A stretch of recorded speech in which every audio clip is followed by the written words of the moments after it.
idea preconcebida sobre el manejo conductual en esta población? Porque la clase va a estar referida a los trastornos neurocognitivos mayores. Como qué se imaginan que hace el fonoaudiólogo en esta área.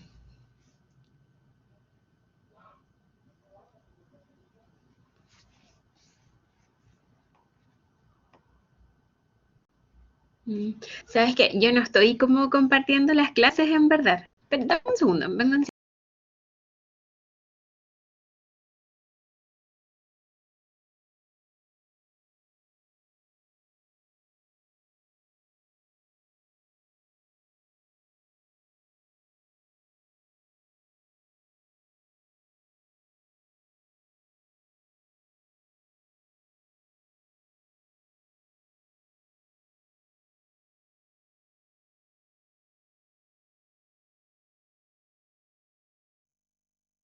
Ya, ahora sí, perdón, se me había desconectado el cable del computador y no sabía qué había pasado.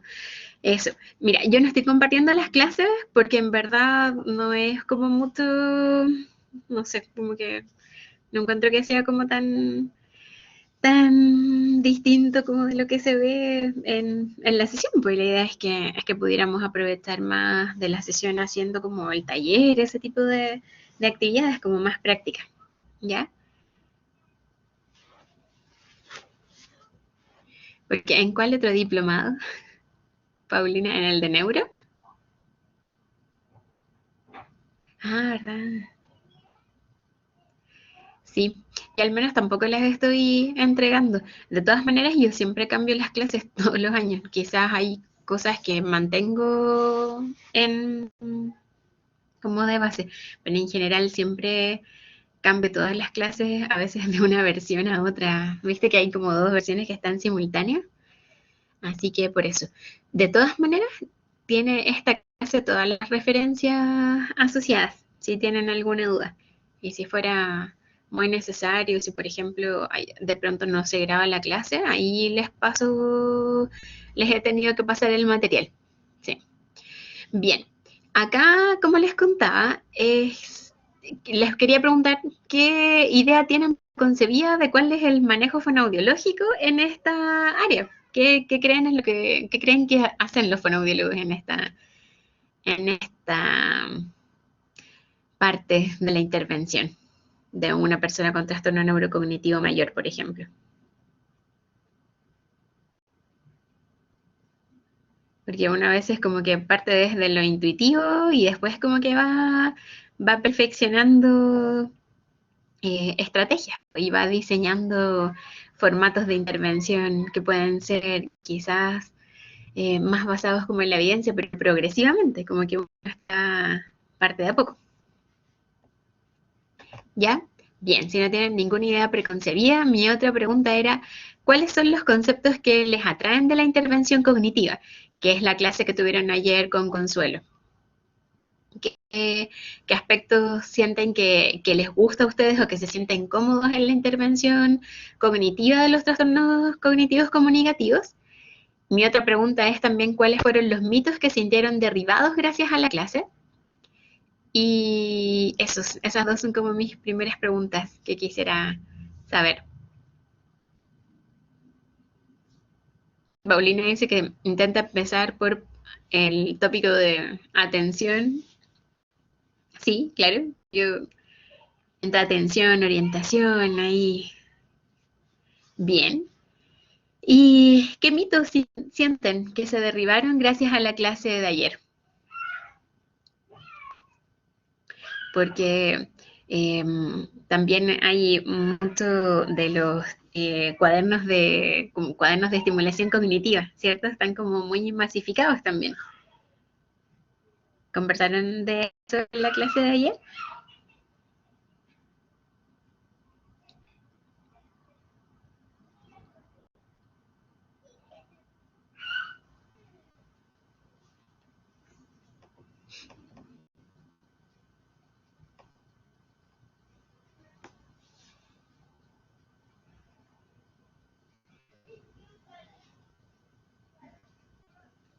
Bueno, Nos vamos a saltar esta parte porque no están participando mucho. Bien, entonces les voy a comentar. El recorrido temático de la clase es revisar cuáles son los síntomas neuropsiquiátricos, cuáles son los factores gatillantes, comentar entre todos cuáles son las consecuencias biopsicosociales, pero también las consecuencias espirituales, tanto en la persona con trastorno neurocognitivo como en los cuidadores, y cuáles son las intervenciones, no necesariamente de forma exclusiva a nivel fonoaudiológico, pero sí más bien como todo lo que está planteado, ¿ya? Una revisión como más exhaustiva. Y que entre todos los presentes conversemos de cuál va a ser el rol nuestro en la intervención de estos síntomas conductuales, porque por eso les estaba haciendo la pregunta al inicio, que me habría encantado que la respondieran con más detalle, y es que uno como que tiende siempre a diseñar un plan cognitivo para la intervención de estos pacientes. Y muchas actividades geniales de atención, de memoria, de funcionamiento ejecutivo, y de que, no sé, pues dentro del funcionamiento ejecutivo de flexibilidad cognitiva, de resolución de problemas, de ello. Y creo que este aspecto contenido de intervención resulta como un poco soslayado de vez en cuando. Y la idea como de esta clase o de la motivación que les quiero transmitir para ella es que resalten y rescaten otras características que no sean solo cognitivas, ¿ya? Sino que sean más bien comunicativas. Hay muchos aspectos comunicativos que están traslapados con habilidades cognitivas. Entonces, en este sentido, es necesario que los resaltemos en esta clase, ¿ya? Cuáles son como las formas que va a tener un fonoaudiólogo de intervenir en habilidades comunicativas, por ejemplo, para el manejo conductual, o de los trastornos neuropsiquiátricos o síntomas neuropsiquiátricos que pueden presentar las personas con trastornos neurocognitivos. Entonces, la idea es que piensen un poco en ello, ¿sí? Hay un montón de intervenciones que les voy a mostrar en la clase, que es súper como multidisciplinaria. Entonces, cuando hay tantas propuestas multidisciplinarias, es importante que nos quede como a todos claro cuál va a ser el rol del fonoaudiólogo. Y el rol del fonoaudiólogo, para que nos destaquemos, no va a ser nuestra superactividad cognitiva, ¿ya? Además, nuestro rol va a estar dado por cómo nosotros enfoquemos y abordemos la comunicación en la diada cuidador-paciente en el contexto en el que está inserto, ¿sí? La Paulina también dice que le pareció interesante lo de las ayudas externas en la intervención cognitiva y que los usuarios se niegan a usarlas, pero que en general son buenas. A mí también me pasa, como les comentaba, con el tema de los cuadernos de estimulación cognitiva, que es como que está el pack ahí inserto de lo que hay que hacer, pero en el fondo como que diseñar un plan específico para cada persona es más relevante también. Entonces, como que pueden haber muchos cuadernos de comunicación, o sea, de estimulación cognitiva dando vueltas, pero va a depender de cómo se combinan estas actividades, lo que le va a dar al usuario una mayor funcionalidad en esos contenidos de intervención que ustedes se han propuesto.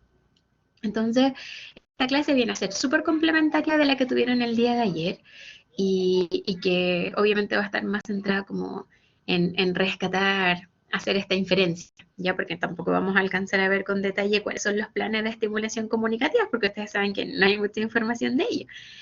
Y tampoco vamos a ver en esta clase como tanto basada en la evidencia, porque no hay tantos estudios en cada una de las terapias que vamos a mencionar en la clase que digan que la evidencia es contundente. No, la evidencia está como es escasa o está como en proceso de, ¿ya? Así que vamos al final a hacer como la inferencia sobre las herramientas de comunicación que podemos implementar, ¿ya? Entonces, los síntomas neuropsiquiátricos en general son los que empiezan como a desestabilizar a la persona con trastornos neurocognitivos y al cuidador y a la familia y al contexto social. Y son muy comunes, son significativos en frecuencia y también en severidad, ¿ya? Y dentro de los más frecuentes están listados ahí en la diapositiva, la depresión, la ansiedad, las alucinaciones y el delirio, ¿ya? Y acá, ¿qué pasa con estos síntomas que van a contribuir a llevar a un límite a los cuidadores, ¿ya? ¿Y qué consecuencias trae esto? Es que por lo general cuando el cuidador ya está al límite, está sobrecargado, lo que van a hacer es institucionalizar de manera prematura a esta persona con trastorno neurocognitivo, lo que va a significar también un alto costo económico para todos, ¿ya? También la idea es que estos síntomas son muy complejos, son muy variables en, como les comentaba, en frecuencia, en magnitud y en característica. Y no hay una solución única para todo o para cada uno de estos síntomas, ¿ya? Así que igual hay que implementar enfoques que estén adaptados al propio paciente y al propio cuidador, ¿ya? Y estos enfoques entran como en la caracterización de enfoques no farmacológicos y que idealmente debieran usarse como en primera línea considerando la polifarmacia a la que están expuestos diariamente estos pacientes. Aunque también obviamente se discuten como varias excepciones en las que no es posible utilizar un enfoque no farmacológico de primera línea, ¿ya? Así que los enfoques que pudieran tener como una evidencia quizás más sólida, involucran intervenciones sobre el cuidador del familiar, ¿ya? Eh, el cuidador del paciente, perdón. Entonces ahí es donde está como puesto un poco más este foco comunicativo, ¿ya? Desde la intervención fonodiológica. Entonces, vamos viendo como algunos síntomas neuropsiquiátricos para que los comentemos y los conversemos, ya que ustedes también pueden asociar las características que veamos en esta clase con las que vieron con Consuelo en el módulo 2 y en el módulo 3 también, ¿sí? Entonces, acá, como dentro de los trastornos emocionales, tenemos como con mucha frecuencia la depresión, y la depresión también no necesariamente va a estar como etiquetada o catalogada en todas las personas con trastornos neurocognitivos, sino que suele como una característica de pérdida de interés o de placer, más que como denominar la depresión propiamente tal. Entonces, esta pérdida de intereses o placer empieza a ser progresiva, a incrementarse con el tiempo y también a ver como una conducta un poco más evasiva frente a actividades que antes le gustaban, ¿ya? Y eso también empieza a tener un impacto en empezar a aislarse, ¿ya? En la demencia quizás no especifican mucho, le ponen nombre a lo que están sintiendo o a sus emociones, pero sí uno logra como abstraer que están bastante desmotivados o que empiezan a perder el placer por las actividades que antes les gustaban y que también progresivamente empiezan a estar como más acompañados de algunas ilusiones o algunos tienden a ponerse bastante más apáticos, ¿ya? La apatía es la falta de motivación durante la realización de una actividad que tiene un fin específico. Entonces, acá uno los ve que en verdad no están desarrollando la actividad, o sea, como que les cuesta como generar como conductas motoras para tomar algún objeto y desempeñar la actividad que se les está solicitando, etcétera. ¿Ya? También pueden oscilar entre la presencia, por ejemplo, de algunos síntomas eufóricos que pueden ir como desde la hipomanía a la manía severa. También la ansiedad y la euforia, que es como el grado máximo, pueden estar conectadas a una reacción de hipersensibilidad o de una sensación de amenaza incluso frente a estímulos externos. Y también hay un concepto bien frecuente que es la inestabilidad emocional. Y esta también se caracteriza porque pueden haber cambios en la persona con trastorno neurocognitivo, como de emocionales, así como de la rabia estar calmado o viceversa, en minutos o incluso segundos. Y eso también como que se relaciona con esto de que, por ejemplo, no sé, están súper enojados o no quieren relacionar que a lo mejor dice, bueno, me voy a retirar, cierras la puerta, esperas un minuto, vuelves a entrar a la habitación y como que te saluda de nuevo, como que se resetean.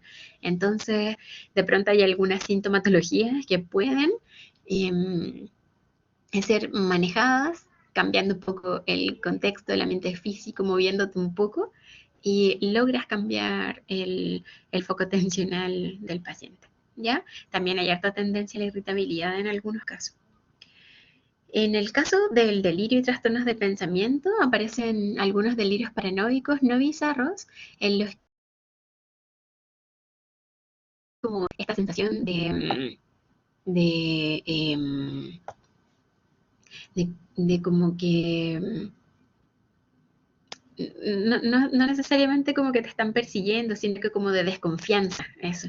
No es como un delirio muy complicado ni súper extraño, ¿ya? Em, lo importante acá es que suelen ser como característicos de distintos tipos y etapas de demencia. Por ejemplo, em, en la demencia tipo Alzheimer y la demencia por cuerpos de Lewy son como súper frecuentes que tengan esta característica, ¿ya? También están trastornos cognitivos, obviamente, de base, que pueden o dificultar incluso el que se detecten alucinaciones, delirios y ilusiones, ¿ya? Cuando y es difícil también distinguirlo. Entonces, por ejemplo, es difícil distinguir un trastorno cognitivo de una ilusión o de una distorsión sensorial o una alucinación, ¿ya? La alucinación, por ejemplo, es como una especie de discrepancia o sensación de engaño que aparece pero sin un estímulo presente, ¿ya? En general, las ilusiones o los delirios también aparecen con gran frecuencia en las etapas iniciales de la demencia o por enfermedad de Parkinson también. Así que cuando el delirio también puede como aparecer o desaparecer de manera como súper repentina. Y para los pacientes parecen sumamente reales, ya como que tienen un detalle bien particular en la narración o en su descripción. Y cuando uno a veces los intenta confrontar un poco, ¿ya? Y el paciente también intenta como confirmar, oye, estoy viendo algo ahí y lo caracterizan completamente, y es súper difícil que esté en su presente porque se lo explicas un poquito y suele como desaparecer, ¿ya? En la demencia tipo Alzheimer, estas características como delirios y alucinaciones también pueden estar presentes, pero aparecen como mucho más tardíamente en la evolución de la patología, ¿ya? Eso. También hay otros síntomas neuropsiquiátricos que están en esferas, perdón, me salté una diapositiva, en esferas de los trastornos motores, en cambios en el ritmo circadiano y en la alimentación, ¿ya? Acá, en el tema de los trastornos motores,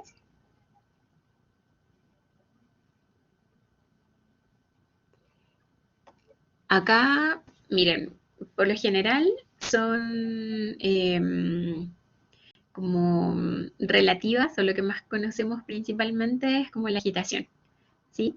Que es como una sensación de inquietud que está gatillada por provocación externa, pero a veces puede haber ninguna o muy poca provocación para que se genere esta sensación de inquietud motora, ¿ya? Que se está caracterizada esta agitación por acciones anormales, sin o con un adecuado propósito cognitivo o poco funcional en sus actividades de la vida diaria, obviamente, ¿ya? También se caracteriza porque los usuarios pueden estar deambulando o que realicen un acto motor repetitivo perseverativo, ¿ya? También ahí puede ser como una caracterización a la agitación, ¿ya? También obviamente está ahí caracterizada la desinhibición, ¿sí? La inadecuación social y que puede oscilar entre estar muy hiperactivo o muy hipoactivo también. En el ritmo circadiano hay bastante frecuencia de trastornos en este caso, ¿ya? Que pueden ir de, por ejemplo, problemas en la conciliación del sueño, problemas en la mantención del sueño, ¿ya? O por el contrario, que duerman demasiado o que haya un ciclo irregular sueño-vigilia, que duerman o alterado, que duerma más en el día, menos en la noche, ¿verdad? O el sueño demasiado fragmentado. Entonces también acá en este caso puede que haya un cambio como básico en el ritmo circadiano, pero también hay que descartar que hayan otros factores que estén causando estas alteraciones. Por ejemplo, que haya algún tipo de dolor y que no pueda definirlo a la micción o el uso de diuréticos también hace que despierten varias veces en la noche. O a lo mejor algún manejo farmacológico que no esté bien conciliado, ¿ya? Y los trastornos de la alimentación también parecen como dentro de esta esfera neuropsiquiátrica, porque por un lado está la disfagia, ¿verdad? Y por otro lado está esta como conducta alimentaria, ¿ya? Que va a ocurrir como en el contexto de alimentación. Entonces, por ejemplo, puede haber tendencia a la hiperfagia, que es comer sin tener como una gran saciedad. Y por otro lado, una tendencia a la hipoingesta, en la cual en verdad como que ya no sienten ningún placer ni motivación por comer y la rechazan constantemente.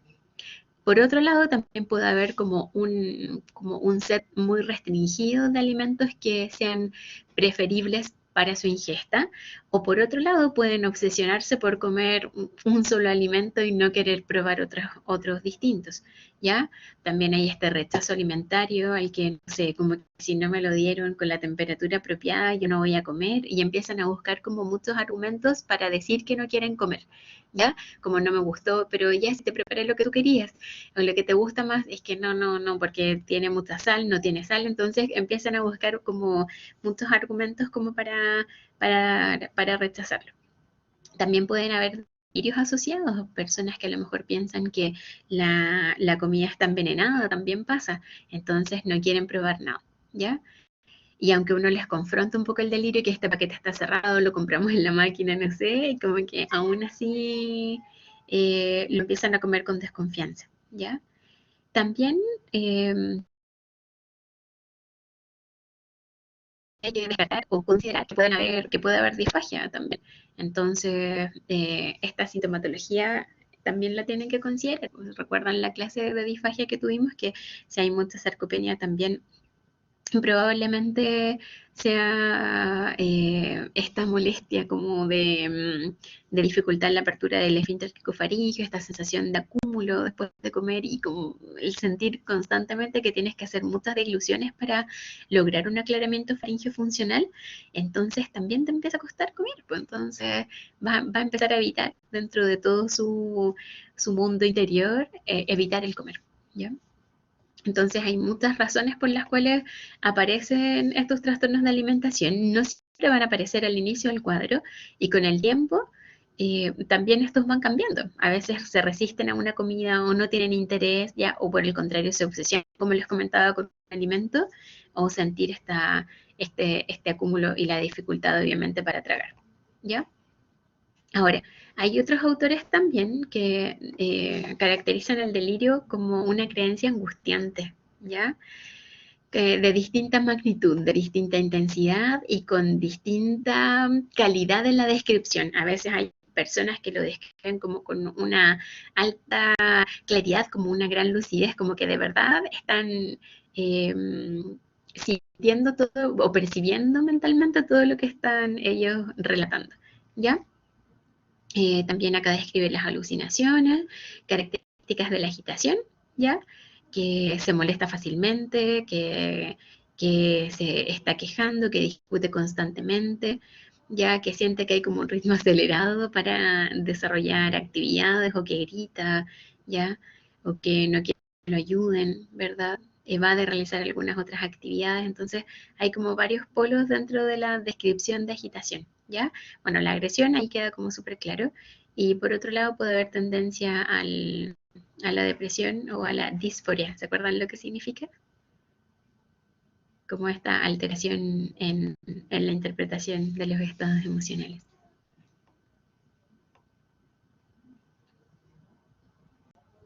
También esta sintomatología es súper común, puede ser persistente e ir aumentando con la gravedad o con el paso del tiempo, con el avance de la enfermedad, ¿ya? Por otra parte, también está, según Cales, la ansiedad, la apatía, la desinhibición, Y ahí hay que ir viendo si es que estos comportamientos son social o sexualmente inapropiados, si es que hay tendencia a la irritabilidad o la labilidad emocional, si es que hay alteración motora, en términos de si está deambulando, tiene una durante la acción sin motivo aparente, y si estos comportamientos nocturnos, por ejemplo, de despertarse y levantarse por la noche y deambular, están presentes o no. ¿Ya? Entonces el tema del sueño es una pregunta muy importante que hay que incluir siempre como dentro de las entrevistas que uno le realiza a las personas con trastornos neurocognitivos. ¿Ya? Y de ahí yo les quería preguntar, ¿cuáles son o qué piensan ustedes si hay un predominio de esta base neurobiológica de la enfermedad en presentar síntomas neuropsiquiátricos o es solamente que este síntoma neuropsiquiátrico se va a notar cuando el texto lo va a notar? ¿Qué opinan ustedes? ¿Está más a la base de lo neurobiológico o está más a la base del contexto?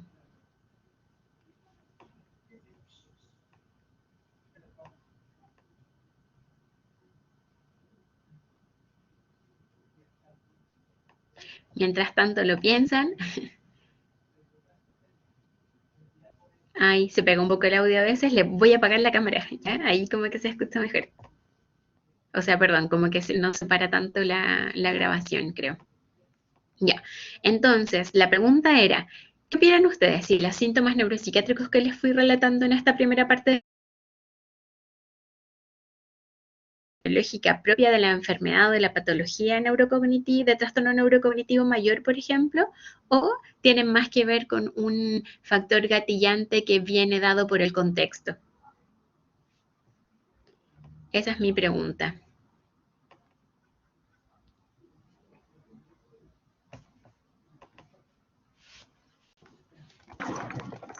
Profe, disculpe, pero se cortó nuevamente. No se escucha bien. Ahora de nuevo, ¿se cortó? Sí, no se escuchó bien.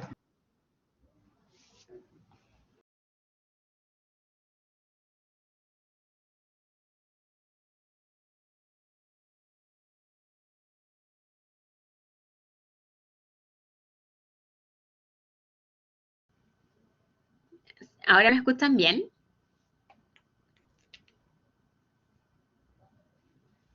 ¿Ahora sí? ¿Ahora nada? ¿Cómo? ¿En serio? Francisca, ¿me escuchas bien? Ya,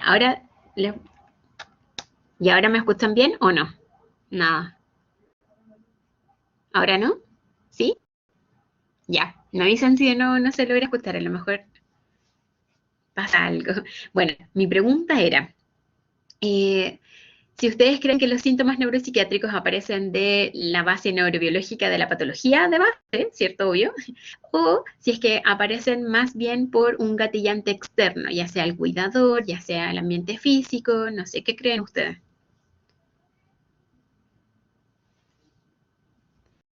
¿Ya?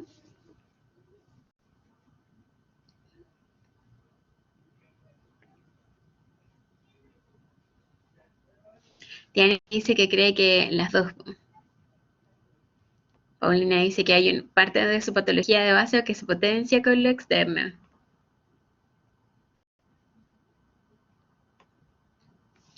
Sí, miren, acá vamos a ir explicando qué es lo que ocurre. Aparece como factores internos y factores externos claramente, ¿cierto? Si siguen acá esta parte de la diapositiva. Entonces hay, por ejemplo, como factores internos alguna emoción, como el miedo, la angustia, pero también puede haber algo físico que los está acompañando, ¿sí? Como el dolor, por ejemplo, que es muy frecuente y no siempre lo van a decir, claro, o ni siquiera a veces tienen como toda su capacidad lingüística como para poder expresarlo y para poder mostrarlo, ¿verdad? Y la reacción es un síntoma neuropsiquiátrico.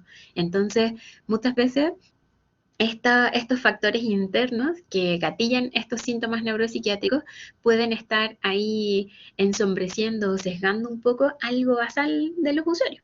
¿Sí?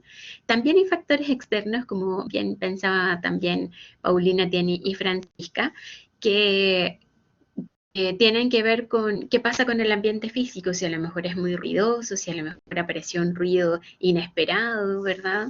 o tembló, no sé, puede pasar cualquier cosa. Y eso también los deja sensibles o como hiperreactivos o como con hipersensibles, mejor dicho, y con una como con un bajo umbral de respuesta. Y cuando aparece, se supera ese umbral, que es bastante fácil de superar, aparece una reacción que es inapropiada, exagerada, entre otras, ¿ya? Y también está como factor externo el estilo comunicativo del cuidador. Entonces, como estas personas con trastorno neurocognitivo tienen una mayor vulnerabilidad a su entorno, ¿ya? Esta expresión de síntomas neuropsiquiátricos, porque ahí lo sintetice con NP, pueden resultar de la confluencia de múltiples factores que interactúan, así que no va a ser solo uno, o sea, no van a ser solo controlados los factores neuropsiquiátricos con fármacos, ¿verdad? Entonces hay un montón de factores que pueden estar confluyendo acá. Y lo interesante de esta propuesta de Forsmayer es que de esos factores que aparezcan, presentes internos o externos, muchos son modificables. Entonces ahí está la intervención como multidisciplinaria. Y específicamente dentro de lo fonoaudiológico es la tarea que les quiero dejar durante esta sesión para que vayan pensando, ¿ya? Y les dejé un caso clínico que decía NE en la plataforma Educa para que lo descargaran, ¿ya? Y me gustaría que lo hicieran mientras escuchan la clase porque así podemos trabajar en ello si es que ustedes quieren hacerlo durante la sesión, ¿ya? Bien, entonces hay otro autor, Cales, que me gusta harto, que acá hace una integración de factores que obviamente son neurobiológicos relativos a la enfermedad y un desencadenante ambiental, que es lo que habíamos considerado, ¿ya? Y también como del ambiente externo, factores del cuidador, pero me gusta mucho esta parte que comenta él, que hay necesidades no satisfechas de estos usuarios. Y eso también tiene como mucho sentido porque de pronto como no hay una comunicación efectiva de las necesidades básicas que tienen, por lo tanto se van quedando con algunas necesidades no satisfechas, con incomodidades físicas, con incomodidades emocionales que no pueden verbalizar y que no van a estar satisfechas justamente. Entonces, como que la manifestación, como no va a ser verbal, va a ser manifestada obviamente en una conducta y aparece esta sintomatología neuropsiquiátrica, ¿ya? Eh, Creo que aquí, como les comentaba igual en la introducción, la evidencia como importante es que las intervenciones sobre los cuidadores o los familiares resultan como súper relevantes en este contexto. Y ahí como la intervención comunicativa que puede hacer el fonoaudiólogo también.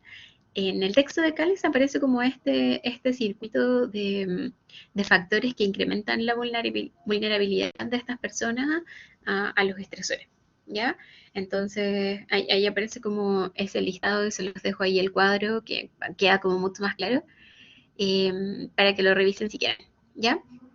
Este texto de Aunca es muy parecido al de Cales, ¿ya? Pero está en español. Entonces, si lo quieren después descargar o quieren que se los mande, creo, si es que no lo subí a la plataforma Educa porque no lo recuerdo, me avisan, ¿ya? Entonces, acá listan los factores que pueden ir gatillando la aparición de síntomas neuropsiquiátricos y me parece súper eh, importante porque cuando aparecen estos síntomas y están presentes de manera inconsistente o de manera persistente en el tiempo, van a traer como consecuencia en el cuidador una resistencia al cuidado, una dificultad a, a ayudar a esta persona a realizar actividades de la vida diaria y por otro lado, en la persona con trastorno neurocognitivo empiezan como a rechazar algunas atenciones también y como que ya la diada empieza a desequilibrarse y no funciona tan bien, ¿ya?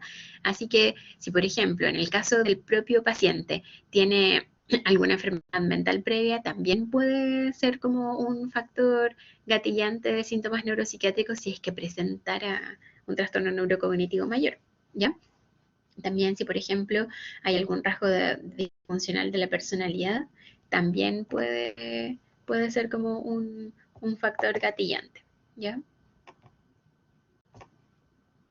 Por ejemplo, si hay dificultades sensoriales que no estén adecuadamente optimizadas, como pasa con los anteojos, como pasa con los audífonos, si hay limitaciones expresivas del lenguaje, si es que hay necesidades básicas no satisfechas, si es que hay alguna enfermedad no tratada o que el fármaco en el fondo no sea el apropiado para, en dosis, por ejemplo, o que hayan efectos adversos de medicamentos también o de la interacción entre ellos.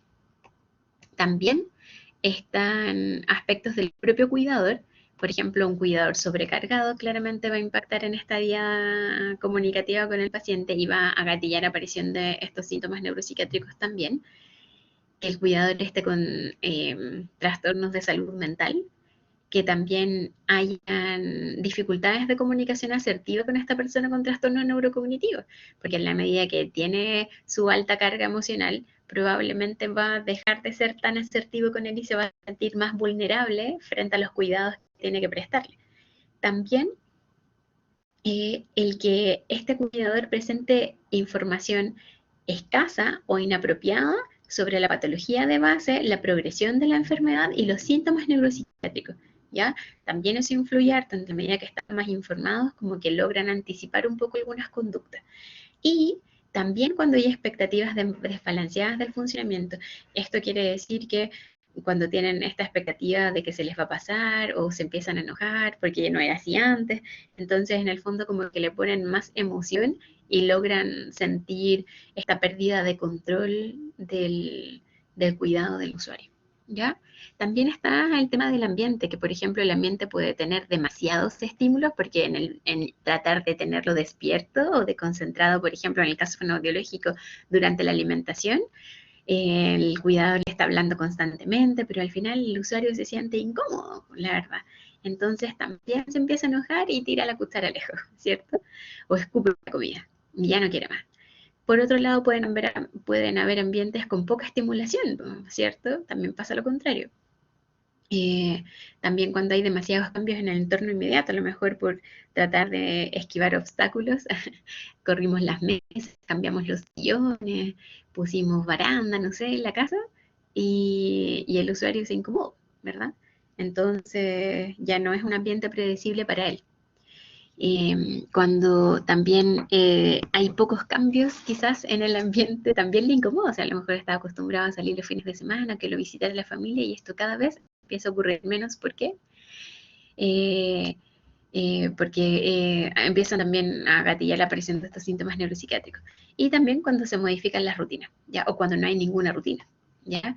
Entonces es tan particular la caracterización de estos factores quizás o conductas que gatillan factores neuropsiquiátricos, que hay que ir estudiando caso a caso qué es lo que le puede estar molestando al usuario, ¿ya?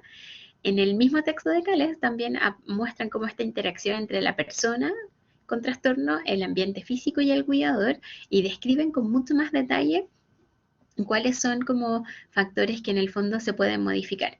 ¿Ya? Por ejemplo, en el caso del paciente son modificables los déficits sensoriales, los problemas médicos presentes agudos o las necesidades no satisfechas. ¿Ya? En el caso del cuidador, la educación sobre el trastorno, la patología de base, es súper modificable, ¿ya? Habilidades comunicativas, y ahí entramos nosotros, es súper modificable.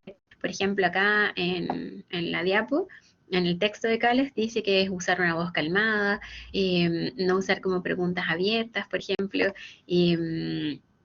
etcétera. Y creo que en este caso uno, claro, puede hacer una intervención como mucho más específica, mucho más amplia que lo que estas pequeñas como recomendaciones que te salen en el texto de Cales, ¿ya? También aparecen los mismos en la descripción como de los factores modificables del ambiente, el tipo de la falta de estructura o de rutinas establecidas, la falta de actividad, ¿ya?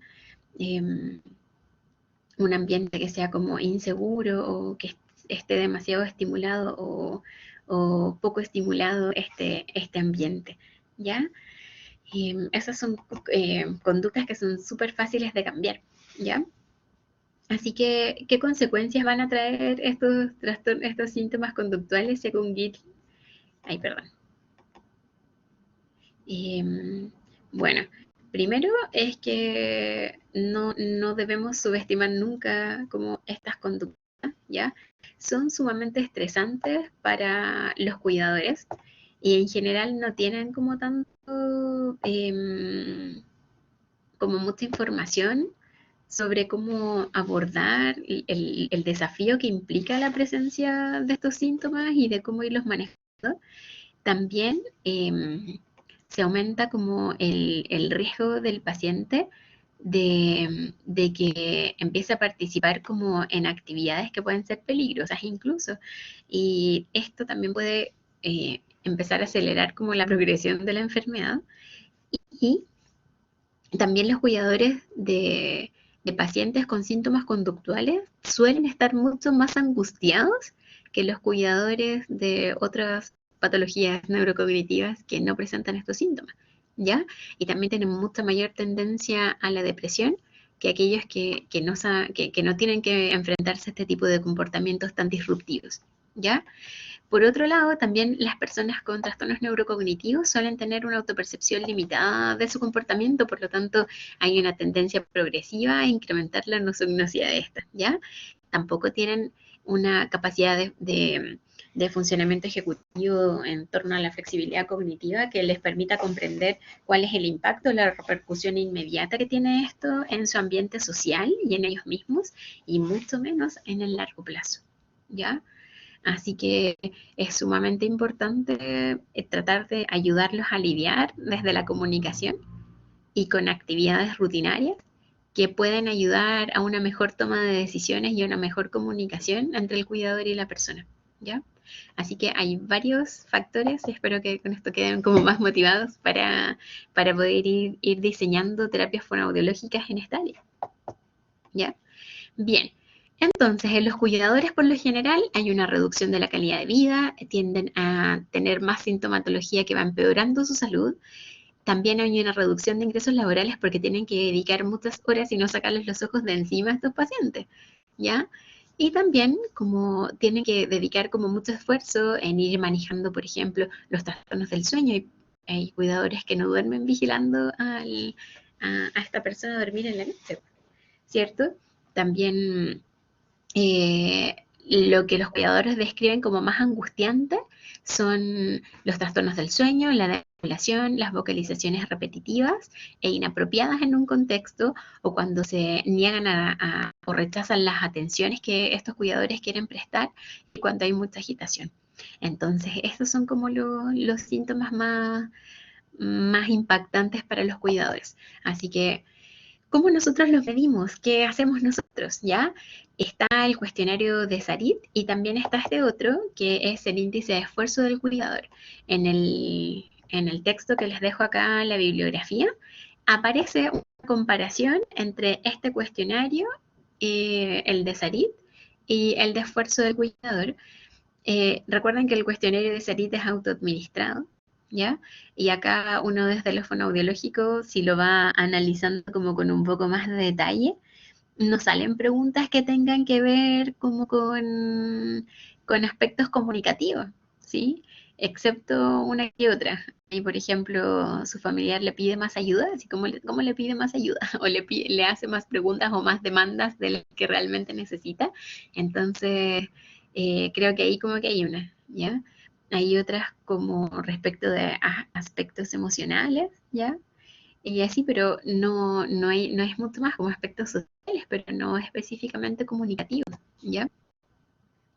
Y en el de índice de esfuerzo del cuidador, como que son un poco más genéricas las preguntas, ¿ya? Pero es importante, de todas maneras, un cuestionario este de índice de esfuerzo del cuidador como bastante fácil de aplicar, ¿ya? Así que ahí se los dejo en ese texto de Odriozola para que lo puedan buscar. Bien, como verán entonces, resumiendo, hay niveles de angustia importantes y de estrés más altos que en otras poblaciones de cuidadores que tienen pacientes que no presentan síntomas neuropsiquiátricos y eh, ven también que su sensación de autoeficacia o de bienestar subjetivo y de salud física son bastante más bajos, ¿ya? Entonces aparecen de manera significativa el estrés y la depresión, ¿verdad? Y que pueden irse agravando con el tiempo, ¿ya? Y también hay estilos de comunicación negativos, y a esto quería llegar, en los que empiezan también a enojarse o a no poder controlarse bien con la persona que están cuidando, ¿verdad? Pueden, como en grado extremo de gritarle o de enojarse, enfadarse o de tener afectos negativos hacia él, como que ya no lo están pasando bien, ¿ya? Como que por ahí parten. Y tampoco siempre en esos momentos en los que estás enojado o que te llegó un golpe por parte del paciente o que te incomodó su grito, y en esos momentos es como difícil eh, traer a la mente clara, sin estas emociones circundantes, el aplicar una estrategia de confrontación de esta dificultad, pues como de saber lidiar apropiadamente con ellas. Entonces, como que necesitan actualizarlas y tenerlas en línea para cuando ocurran estos síntomas conductuales, ¿ya?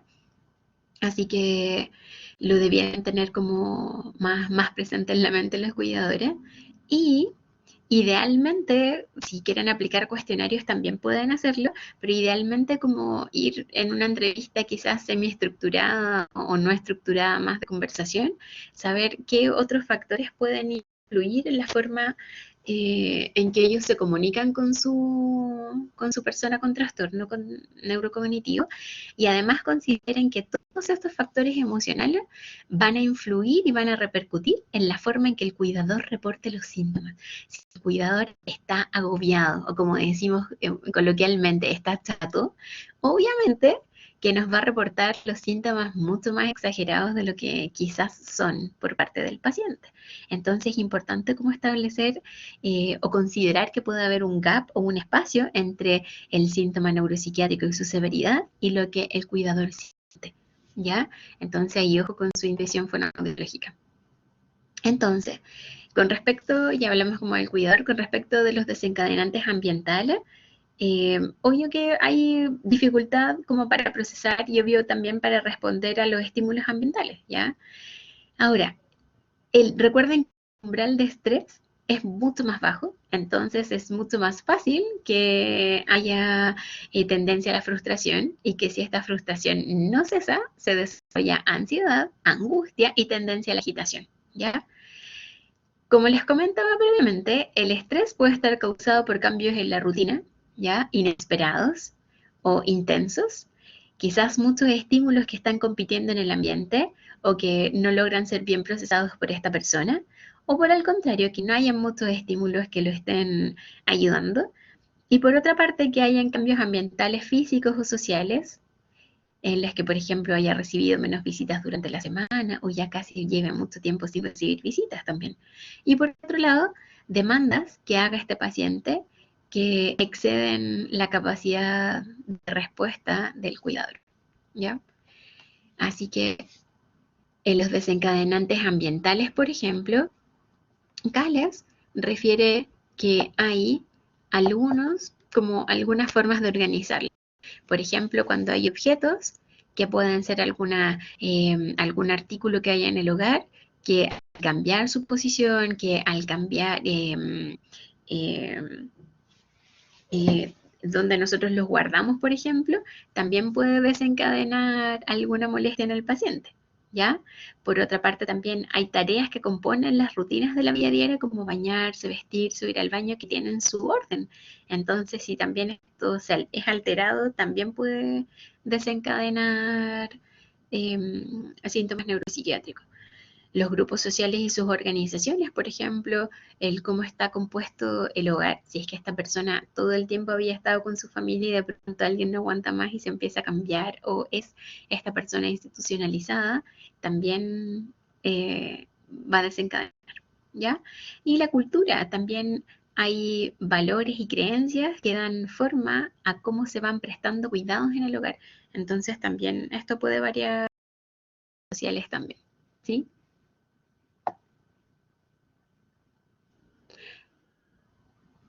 Dime.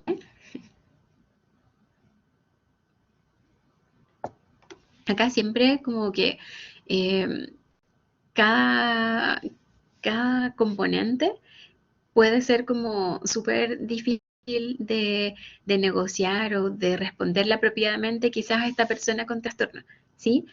Entonces ahí uno tiene que ser como súper juicioso como para ir tratando de modificarlos, para ir equilibrando las demandas que va generando ese ambiente, ¿ya? Y considerando además que el nivel de competencias o de habilidades comunicativas de esta persona va a ir también disminuyendo con el tiempo, entonces cada vez como que le va costando mucho más la adaptación, ¿ya? ¿Qué relación tienen? Y aquí a mí me gusta mucho en las siguientes diapositivas porque es relacionar la sintomatología neuropsiquiátrica con el funcionamiento ejecutivo, ¿ya? Entre otros funcionamientos, ¿sí? Y que también tienen mucho que ver con nuestra valoración fonoaudiológica, ¿ya?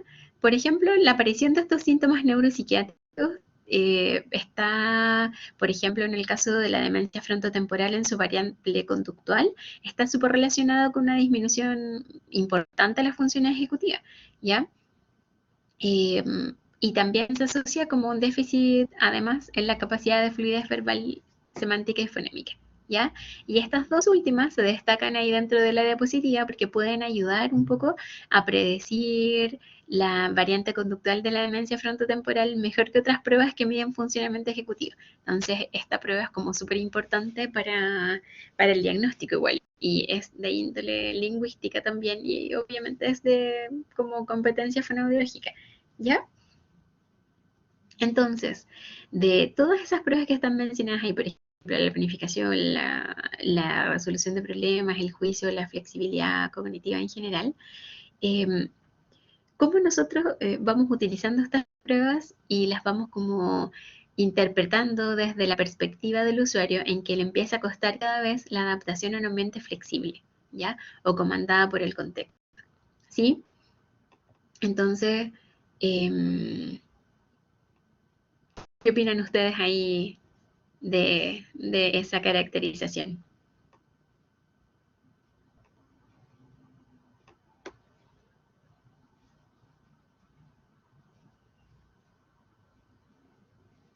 Porque acá, al aparecer esta sintomatología neuropsiquiátrica, ¿cierto? También, y al haber esta disfunción ejecutiva, también les va a costar mucho más como hacerle frente a las demandas variables de la vida cotidiana, ¿cierto? Entonces acá esta dificultad en flexibilizar el pensamiento, en darle una vuelta distinta, un nuevo enfoque a lo que está sucediendo en su ambiente, ¿ya? A este ambiente cambiante, obviamente que le va a costar como mucho más como integrarlo y van a ser como mucho más lentos en integrar esta nueva perspectiva o este nuevo enfoque o este nuevo cambio que hubo en su ambiente físico, ¿sí? Entonces, aquí es como importante buscar alguna prueba que mida de manera espontánea esta capacidad como de flexibilidad cognitiva también para poder tener como una pequeña línea de base y a su vez que esta capacidad como de planificación o de anticipación o de flexibilidad cognitiva más globalmente enfocado pueda ayudar a que nosotros diseñemos también actividades de ese estilo, ¿ya? Así que esa es como un poco la relación, ¿ya? También tienen relación estos síntomas con el manejo de la cognición social, ¿ya? Entonces, acá, por ejemplo, cuando eh, se quiere como colaborar en el diagnóstico de la variante conductual de la demencia frontotemporal, también se ha visto que se ven como de manera más frecuente alteradas las pruebas de cognición social y que estas podrían ser un mejor predictor que evaluar solamente función ejecutiva, ya como desde lo cognitivo, ¿ya? Entonces, acá, por ejemplo, la teoría de la mente se va a referir, como en la diapositiva, de manera específica a la comprensión cognitiva de un estado emocional o mental, mientras que la empatía se refiere al intercambio emocional de alguna emoción. Entonces, acá la idea es que estos dos como eh, conceptos se pudieran ir interrelacionando y tratar de irlos interpretando también en el caso de las personas con trastornos neurocognitivos, ¿ya? Y considerando que en el caso de la teoría de la mente hay un componente cognitivo y uno afectivo, ¿sí? Entonces, este componente cognitivo clásico centrado en procesar las creencias e intenciones de otras personas es lo que se mide con la prueba clásica de Ana y Sally. Y este componente afectivo tiene que ver más bien con procesar las emociones y sentimientos de los otros. Entonces, una cosa es como lo que yo pienso de lo que el otro hace o está pensando a su vez, y lo que yo también puedo ir asociando como una emoción, ¿ya? Entonces ahí es cuando los síntomas neuropsiquiátricos también empiezan a notarse mucho más, porque estos pacientes como no pueden como expresar verbalmente el que ya no están comprendiendo bien lo que les está pasando, ya no son capaces también de ponerle nombre a sus propias emociones, y mucho más les va a costar ponerle nombre o ponerse en el lugar del otro en cuanto a las emociones. Entonces también va a ir alterando su capacidad de ajuste conductual en el ambiente, y el síntoma neuropsiquiátrico se perpetúa, ¿ya? Entonces, componentes de la cognición social, es importante irlas viendo cómo van cambiando durante la progresión de la patología. Entonces, ¿qué pasa con la comunicación también? En este estudio, que es como del mismo paper anterior, eh, acá se vio que era mucho más relevante el reporte de los informantes, de los cuidadores, que el reporte de la. En el fondo hay como bastante anosognosia por parte de la conducta de ellos, ¿sí? Ahora, Gitlin refiere que es necesario, como dentro de los cuidadores, lo que ellos reportaban como sus falencias principales, era, por ejemplo, qué pasaba como con la noción de un trastorno de tipo demencia, ¿ya? Cuáles eran los síntomas de comportamiento que podría necesitarse, ¿verdad? O sea, perdón, que pudiera como mostrar el usuario, ¿ya? Y qué necesitan los cuidadores o qué recursos necesitan para poder afrontarlos, ¿ya? Y sabiendo cuáles son, teniendo como un pequeño listado, es más fácil realizar una detección temprana, notificar al médico y que éste pueda hacer cambios farmacológicos si es que pudiera realizarlo, ¿ya? O también notificar cambios conductuales al médico para que se realice una mejor interpretación de estos, ¿ya? Si es que están dados por una base neurobiológica, si es que están dados alguna patología aguda, o si es que están dados más bien por el ambiente o por el propio cuidador, ¿ya? También ver si es que hay una rutina como apropiada y un manejo de estimulación del paciente que sea lo que el paciente necesita, ¿ya? Y también que se les enseñe en el fondo a cómo cuidarse ellos mismos. Este tema del autocuidado también es necesario, ¿ya? Dentro de las consideraciones comunicativas, acá, por lo general, las intervenciones van a estar dadas en aspectos que sean pragmáticos, pues, ¿verdad? En pragmática lingüística, extralingüística y paralingüística, que ya parecen como un poco mezclados. Pero así en términos como muy genéricos, es importante el manejo de la prosodia, ¿verdad? El tratar de modificar ciertos aspectos sutiles ambientales para generar un cambio en la atención. De pronto uno quiere distraerlo porque está demasiado como obsesionado en la realización de una actividad o demasiado en negación como para poder seguir la actividad que se le está proponiendo. Y ahí, claro, pues uno modifica el ambiente o lo levanta, un pequeño paseo, lo vuelve a sentar y sigue con su actividad. Entonces, uno puede hacer estas modificaciones como para generar cambios atencionales y desplazar los focos atencionales del paciente, ¿sí? Uno también puede ir anticipando lo que va a ocurrir durante el día con alguna frase simple, ¿ya? O lo que va a ocurrir durante la mañana, pero como ir anticipando con harta calma y dar indicaciones claras, cortas y precisas, ¿ya? Siempre cuidar el contacto ocular porque eh, ahí también se va fijando este paciente en la concordancia que hay entre los gestos y la prosodia igual, porque muchas veces ellos como no van a lograr interpretar quizás totalmente bien, pero hay aspectos que son como súper básicos y que se mantienen, están como a la base del sistema límbico y a la base como de la arquicorteza, que es muy antigua y poco evolucionada, pero en estos momentos es bastante apropiada, en el caso de estos pacientes, considerarla porque tienen como una preservación de fijarse en esta concordancia o inconcordancia que puede gatillar la presencia de un síntoma neuropsiquiátrico como la angustia, la rabia o la pena. Al sentir esta incoherencia que manifiesta el cuidador, a lo mejor no va a entender ni le va a etiquetar que el cuidador está enojado, que está molesto, pero sí va a notar el cuidador finja que todo está bien, o el que el cuidador finja que no pasa nada, o que finja que no está enojado. Entonces, esa discrepancia son capaces de detectarla, aunque no puedan interpretar que está a la base de todo ello. ¿Y cuál es la manifestación? Un síntoma neurológico, la agitación, el rechazo, etc. ¿Ya? Eso.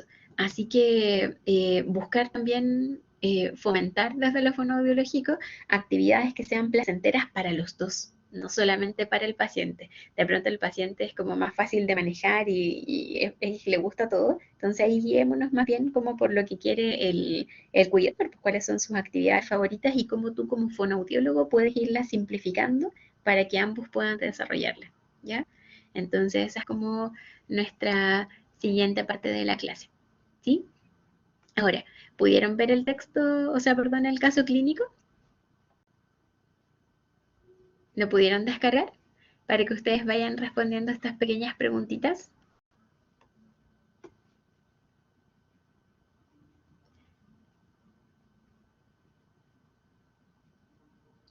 ¿Sí? Ya, súper. Las pueden, como pueden revisar la primera parte del caso, que son como los antecedentes médicos, cómo ella progresando está en el tiempo, sus antecedentes cognitivos conductuales, el diagnóstico médico y fonoaudiológico, ¿ya? Que es lo que está como descrito en el caso. ¿Y qué sugerencias de intervención multidisciplinaria ustedes creen que son necesarias dar? ¿Ya? ¿Y qué como contenidos de intervención les gustaría aplicar en este caso sobre la primera parte de la clase? ¿Ya? Así que les invito a revisar este pequeño caso. Y, y en 10 minutitos más me comentan sobre las sugerencias de intervención multidisciplinaria y la jerarquización de la intervención fonoaudiológica, como los contenidos de intervención. ¿Les parece? Entonces son las 9:10 y a las 9:20 retomamos. ¿Ya? Eso. De ahí seguimos con la siguiente parte de la clase. ¿Ya? Para que comentemos ya de manera más específica cuáles son las intervenciones no farmacológicas centradas en la persona y las que están centradas en el cuidador. ¿Ya? ¿Sí? Mira, ¿sabes qué? Acá yo al menos, Tiani, como que, disculpa, pero tengo toda la señal como completa, no me aparece como algún cambio en mi señal. Eso. De hecho, como que internet en mi casa está funcionando bien. Regulé todo. La última indicación, esta, mira, que es que ustedes revisen el caso y que respondan estas dos últimas partes. Las sugerencias de intervención multidisciplinaria que ustedes les gustaría darle al equipo que va a manejar a esta paciente, NE, se llama Nora, y qué contenidos de intervención creen ustedes que son necesarias para la persona y para el contexto de esta persona con trastorno neurocognitivo. Ya.